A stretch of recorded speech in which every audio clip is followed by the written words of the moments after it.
सञ्चार प्रक्रियाका तत्त्वहरू। सञ्चार प्रणालीले सञ्चारको पथ निर्धारण गर्दछ, अर्थात् प्रेषकले प्रापकलाई समाचारको हस्तान्तरण गर्ने पथहरू नै सञ्चार प्रणाली हो। क. प्रेषक। सञ्चार प्रक्रियामा प्रेषक एक व्यक्ति, समूह वा सङ्गठन हो जसले सन्देश प्रवाह र हस्तान्तरण गर्दछ। आफूले प्रवाह गर्न चाहेको सन्देश निर्माण गर्न, सङ्कलन गर्ने र सम्बन्धित पक्ष समक्ष प्रवाह गर्ने कार्य प्रेषकले गर्दछ। सन्देश वा सूचनाहरू निर्णय, जानकारी, निर्देशन वा अनुरोधको रूपमा प्रवाह गर्न सकिन्छ।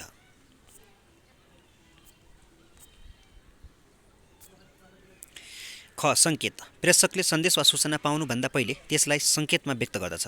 यसरी व्यक्त गरिएको सन्देश प्रापकले स्पष्ट रूपमा बुझ्न सकोस् भन्नका लागि स्पष्ट भाषा, शब्द, चित्र, सङ्गीत, इसारा, रङ आदिद्वारा सन्देश तयार गरिएको हुनुपर्छ। सञ्चार प्रक्रियामा सङ्केत ज्यादै महत्त्वपूर्ण मानिन्छ, किनभने गलत सङ्केतको छनौट हुन गएमा अर्थको अनर्थ लाग्न सक्दछ। सङ्केत वा साङ्केतिक भाषा प्रेषक र प्रापक दुवैले बुझ्न सकिने हुनुपर्छ। ग. सन्देश। सञ्चार प्रक्रियाको पहिलो कार्य नै सूचनाहरू प्राप्त गर्नु हो। सन्देश पठाउने व्यक्तिले विचार, धारणा, सोचाइ, भावना आदिको माध्यमबाट सन्देश निर्माण गर्दछ। सन्देश निर्देशन वा अनुरोधको रूपमा व्यक्त गर्न सकिन्छ। बिना सन्देश सञ्चार प्रक्रिया सम्भव हुँदैन। घ. माध्यम। सञ्चार प्रक्रियामा सन्देशको सङ्केत गरेपछि उपयुक्त माध्यम निर्धारण गरी हस्तान्तरण गर्नुपर्छ। सन्देश हस्तान्तरण गर्दा योग्यता, पारदर्शिता, लागत, प्रभावकारी एवं सञ्चारको लक्ष्यलाई ध्यान दिनुपर्छ। साथै सन्देशको प्रक्रियालाई पनि ध्यानमा राखी उपयुक्त सञ्चारको माध्यम छनौट गर्नुपर्छ। अँगा. प्रापक। प्रापकले पठाएको सन्देश अनुवाद गर्ने प्रापक हो। सन्देश प्रापकको व्याख्यामा सञ्चारको लक्ष्यलाई ध्यान दिनुपर्छ। साथै सन्देशको प्रक्रियालाई पनि ध्यानमा राखी उपयुक्त सञ्चारको माध्यम छनौट गर्नुपर्छ। च. अनुवाद। अनुवाद भनेको कुनै अर्थ वा निष्कर्षमा पुग्नको लागि सन्देशको सङ्केतको भाव पहिल्याउने प्रक्रिया हो। प्रेषकले जुन अर्थमा सन्देश पठाउँछ, अर्थ लगाउँदा सोही दृष्टिकोण एवं भावमा लगाउनुपर्छ। सन्देशको गलत अनुवाद गरेमा सञ्चार अर्थहीन हुन जान्छ। तसर्थ सन्देश अनुवाद गर्नको लागि आवश्यक साङ्केतिक भाषाको ज्ञान हुन आवश्यक छ। छ. पृष्ठपोषण। सञ्चार दोहोरिने प्रक्रिया भएकोले यो प्रभावकारी हुनको लागि पृष्ठपोषण ज्यादै महत्त्वपूर्ण हुन्छ। सन्देश प्रापकले प्रेषकलाई दिने प्रतिक्रिया नै पृष्ठपोषण हो। त्यसैले सञ्चारको प्रभावकारिताको लागि पृष्ठपोषण महत्त्वपूर्ण हुन्छ। जमा छ हल्ला। सञ्चार प्रक्रियाको विभिन्न चरण हो। हल्ला र प्रतिकूल वातावरणको सिर्जनाले अवरोध उत्पन्न हुन सक्छ। व्यक्ति, ध्वनि, प्राविधिक त्रुटि, द्वन्द्व, प्रसारण त्रुटि वा अन्य कारणबाट सञ्चारमा अवरोध देखा पर्न सक्छ। सञ्चारका प्रकारहरू। सञ्चार भन्नाले त्यस्तो प्रक्रिया भन्ने बुझिन्छ जसमा दुई वा दुईभन्दा बढी व्यक्तिहरूबीच सूचना, विचार, अनुभव, भावना आदिको विनिमय हुने र एक अर्कामा आपसी समझदारी कायम गर्ने काम हुन्छ। सञ्चारका प्रकारहरू। क. व्यक्ति सञ्चार। प्रत्येक व्यक्तिले आफूसँगै आफैले गर्ने सञ्चार व्यक्तिगत सञ्चार हो। व्यक्ति आफैले लेखेर, बोलेर, सोचेर वा विचार गरेर प्रस्तुत गर्ने यस किसिमको सञ्चारलाई व्यक्ति सञ्चार भनिन्छ। यस किसिमको सञ्चारमा आत्ममूल्याङ्कनका रूपमा रहन्छ। यस सञ्चारमा अन्य व्यक्तिहरू सामेल हुँदैनन्। खमा छ अन्तर्कैफित सञ्चार। दुई वा दुईभन्दा बढी व्यक्तिहरूबीच व्यक्ति एक अर्कामा सामान्य सामान्य भई गर्ने वार्तालाप वा टेलिफोनमा गरिने कुराकानी आदिलाई अन्तर्कैफित सञ्चार भनिन्छ। त्यसै गरी गमा छ समूह सञ्चार। दुई वा दुईभन्दा बढी समूहबीच कुनै पनि विषयवस्तु समूहगत रूपमा छलफल गर्ने र वार्तालाप गर्ने सञ्चारलाई समूह सञ्चार भनिन्छ। घ. आम सञ्चार। कुनै पनि सञ्चारको माध्यमबाट विशाल जनसमूहलाई एकैचोटि सन्देश सम्प्रेषण गर्ने प्रक्रियालाई आम सञ्चार भनिन्छ, जसमा सूचनाको स्रोत र आम सञ्चारको आम श्रोता, पाठक तथा दर्शकका लागि सन्देश उत्पादन गर्दछन्। अँगा. मौखिक सञ्चार। कुनै एक व्यक्तिद्वारा अर्को व्यक्तिले बुझ्न सक्ने सरल भाषाको माध्यमद्वारा प्रत्यक्ष कुराकानी गरी कुनै पनि विषयको बारेमा जानकारी गराउने तरिकालाई मौखिक सञ्चार भनिन्छ। यस अन्तर्गत छलफल, गोष्ठी, प्रवचन, कुराकानी आदि पर्छन्। अनि त्यसै गरी चमा छ दृश्य सञ्चार। फोटो तथा तस्बिरको सहायताबाट सन्देश प्रवाह गर्ने तरिकालाई दृश्य सञ्चार भनिन्छ। दृश्य सञ्चार भन्नाले फोटो तथा तस्बिरको सहायताबाट सन्देश प्रवाह गर्ने तरिकालाई दृश्य सञ्चार भनिन्छ। दृश्य सञ्चारको माध्यमबाट प्राप्त जानकारीहरू भविष्यसम्म पनि सम्झिरहने हुन्छ। अनि यस्ता सामग्रीहरूमा फोटो, पत्रपत्रिका, पोस्टर, चिठी, स्लाइड, प्रदर्शनी आदि पर्दछन्। त्यसै गरी अर्को रहेको छ छमा एकतर्फी सञ्चार। सञ्चारका क्रममा एकतर्फका व्यक्ति वा माध्यमबाट सक्रिय हुने सञ्चार, जस्तै रेडियो, टेलिभिजन, पत्रपत्रिका, पुस्तक, प्रतिवेदन, विभिन्न लिखतहरू, इमेल, इन्टरनेट, फ्याक्स आदि हुन्। अनि त्यसै गरी छ पछि जमा छ दोहोरो सञ्चार सञ्चारका क्रममा दुवैतर्फका व्यक्ति वा माध्यमबाट सक्रिय हुने सञ्चार जस्तै टेलिभिजन मोबाइल प्रत्यक्ष कुराकानी अन्तर्क्रिया छलफल च्याट। सूचनाका स्रोतहरू हुलाक गाइड निर्देशिका ढुवानी गाइड बुक निर्देशिका भ्रमण गाइड टेलिफोन डाइरेक्टरी निर्देशिका सिटी डाइरेक्टरी बिजनेस डाइरेक्टरी शब्दकोश विश्वकोश। सूचनाका अवरोधहरू भाषा होहल्ला भूगोल राजनीति सम्प्रदाय धर्म जात सामाजिक मूल्य मान्यता सङ्गठनको स्वरूप साङ्गठनिक लक्ष्य तथा उद्देश्य। कार्यालयमा सञ्चारका माध्यमहरू सूचनाहरू एक स्थानबाट अर्को स्थानमा एक व्यक्तिबाट अर्को व्यक्ति एक संस्थाबाट अर्को संस्थामा हस्तान्तरण हुने प्रक्रिया नै सञ्चार हो। सूचना सञ्चारमा प्रयोग गरिने साधनहरूलाई सञ्चारका माध्यम भनिन्छ। क लिखित माध्यम पत्राचार टिप्पणी पर्चा परिपत्र तोक।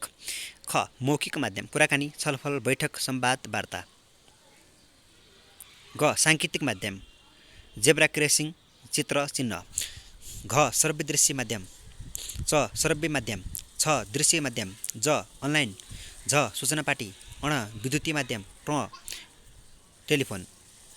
कार्यालयमा सञ्चारका समस्याहरू सञ्चारमा आइसिटीको प्रयोग नहुनु परम्परागत सञ्चार प्रणालीको कायम रहनु सूचना प्रवाहमा प्रविधिको प्रयोग नगर्नु संस्थागत संरचना तय हुन नसक्नु मानव स्रोतको अभाव रहनु प्राविधिक ज्ञानको कमी हुनु। नेपालमा सञ्चार सम्बन्धी भएका व्यवस्था नेपालको संविधानको धारा 19 मा सञ्चारको हक रहेको छ। धारा 27 मा सूचना सम्बन्धी हकको व्यवस्था रहेको छ। सूचनाहरूको हक सम्बन्धी ऐन 2064 जारी भएको छ। सूचनाको हक सम्बन्धी ऐन 2064 जारी भएको छ भने सूचनाको हक सम्बन्धी नियमावली 2065 जारी भएको छ। त्यसैगरी सूचना सञ्चार प्रविधि नीति 2072 कार्यान्वयनमा आएको छ। सञ्चार मन्त्रालयको स्थापना सूचना विभागको गठन राष्ट्रिय सूचना आयोगको गठन केन्द्रीय तथ्याङ्क विभागको स्थापना। नेपालको जनसम्पर्कमा देखिएका समस्याहरू सेवा प्रदान गर्ने संस्था वा व्यक्ति र संस्था र व्यक्ति सेवा लिने सेवाग्राहीका बीच सूचनाहरूको आदान प्रदान हुने अन्तर्क्रिया हुनुका साथै सामञ्जस्यताको अवस्था नै जनसम्पर्क हो। जनसम्पर्कमा देखिएका समस्याहरू क नागरिक बडापत्र सम्बन्धी समस्या नागरिक बडापत्र नराखिनु नागरिक बडापत्र नभएको ठाउँमा पनि अत्यावधिक नहुनु। ख जनसम्पर्कको प्रक्रियामा समस्या जनसम्पर्कले प्राथमिकता नपाउनु सार्वजनिक सुनुवाई नियमित रूपमा नहुनु। ग अन्य समस्या जनसम्पर्कका लागि हेल्प डेस्कको व्यवस्था नहुनु अनि जनसम्पर्कको लागि आवश्यक पूर्वाधार निर्माण नहुनु। अब नेपालको जनसम्पर्कमा देखिएका समस्याहरू समाधानका उपायहरू सार्वजनिक सुनुवाईलाई नियमित रूपमा सञ्चालन गर्नुपर्छ। सबै कार्यालयहरूमा अनिवार्य रूपमा नागरिक बडापत्रको व्यवस्था गर्नुपर्छ। नागरिक बडापत्रलाई अत्यावधिक गर्नुपर्छ। विद्युत माध्यमहरूको प्रयोग गर्नुपर्छ। जनसम्पर्कलाई उच्च प्राथमिकतामा राख्नुपर्छ। व्यवस्थापन सूचना प्रणाली एमआइएस को अर्थ व्यवस्थापकीय कार्यप्रणालीलाई दक्ष मितव्यापी तथा प्रभावकारी तुल्याउनका लागि सूचनालाई समुचित तथा व्यवस्थित प्रयोग गर्ने प्रणाली नै व्यवस्थापन सूचना प्रणाली हो। कुनै पनि व्यवसाय वा सङ्गठनलाई आवश्यक पर्ने सूचना प्राप्त गर्ने प्रशोधन गर्ने भण्डारण गर्ने र सोको प्रचार गरी निर्णय प्रक्रियालाई सहयोग पुर्याउने स्थापना गरिएको कम्प्युटरीकृत पद्धतिलाई व्यवस्थापन सूचना प्रणाली भनिन्छ। व्यवस्थापनका लागि निर्णय गर्दा आवश्यक पर्ने सूचनाहरू एकीकृत र परिष्कृत रूपमा एकै थलोबाट उपलब्ध गराउने पद्धतिलाई नै सूचना प्रणाली भनिन्छ। व्यवस्थापन सूचना प्रणालीलाई व्यवस्थापकहरूलाई निर्णय गर्न सहयोग पुर्याउने प्रणालीको रूपमा लिइन्छ। व्यवस्थापन सूचना प्रणालीले प्राप्त तथ्याङ्कलाई सूचनामा रूपान्तरण गर्नुका साथै सूचनाहरूलाई व्यवस्थित रूपले समेत राख्दछ। व्यवस्थापन सूचना प्रणालीको महत्त्व क राजनीतिक क्षेत्रमा महत्त्व नीति तथा योजना निर्माणमा सहयोग गर्दछ। नीति नियमहरू अद्यावधिक गर्न सहयोग गर्दछ। ख समयको आधारमा महत्त्व समयको बचत हुन्छ।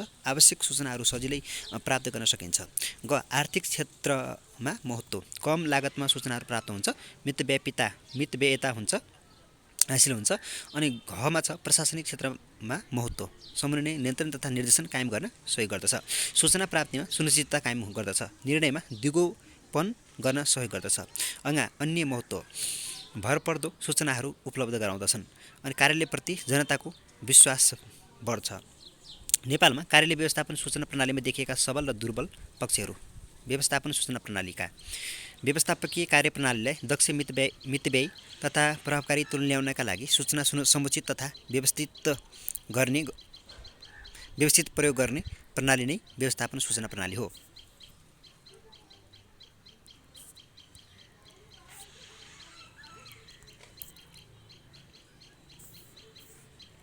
व्यवस्थापन सूचना प्रणालीमा सबल पक्षहरू दुर्बल पक्षहरू। सेवा प्रवाहमा जोड दिएको हुन्छ सबल पक्ष। सूचना प्रविधि मैत्रीको लागि बजेट व्यवस्थापन गरेको हुन्छ। अनि कर्मचारी नियुक्ति गर्दा कम्प्युटर सिपको परीक्षण। वर्तमान संविधानको मौलिक हकमा सूचना र सञ्चारको हकलाई व्यवस्था गरिएको। जनशक्ति विकासमा जोड दिएको। दुर्बल पक्षहरू सेवा प्रवाहमा सूचना प्रणालीले प्रयोगमा ल्याउन नसकिएको। अनि कार्यालयमा सूचना प्रविधिको प्रयोगलाई व्यवहारमा उतार्न नसकिएको। बजेटको अभाव रहेको। दक्ष जनशक्तिको कमी रहेको। सूचना प्रणालीको अभ्यासमा कमी रहेको। व्यवस्थापन सूचना प्रणालीमा सुधार ल्याउन नपाइने रणनीतिहरू। सूचना प्रविधिमा दक्ष जनशक्तिको प्रयोग गर्ने। सूचना प्रविधिको लागि यथेष्ट बजेट छुट्याउने। सूचना प्रविधि मैत्री संरचनाको विकास गर्ने। सेवा प्रवाहमा सूचना प्रणालीलाई जोड दिने। सूचना सञ्चार सम्बन्धी संविधानमा रहेको मौलिक हकलाई कार्यान्वयनमा ल्याउने। 2.15 मा कार्यालय कार्यविधि पत्र व्यवहार दर्ता चलानी परिपत्र तोक आदेश टिप्पणी लेखन र टिप्पणी तयार पार्दा ध्यान दिनुपर्ने कुराहरू अर्को श्रृङ्खलामा प्रस्तुत गर्नेछौँ। हस्त धन्यवाद।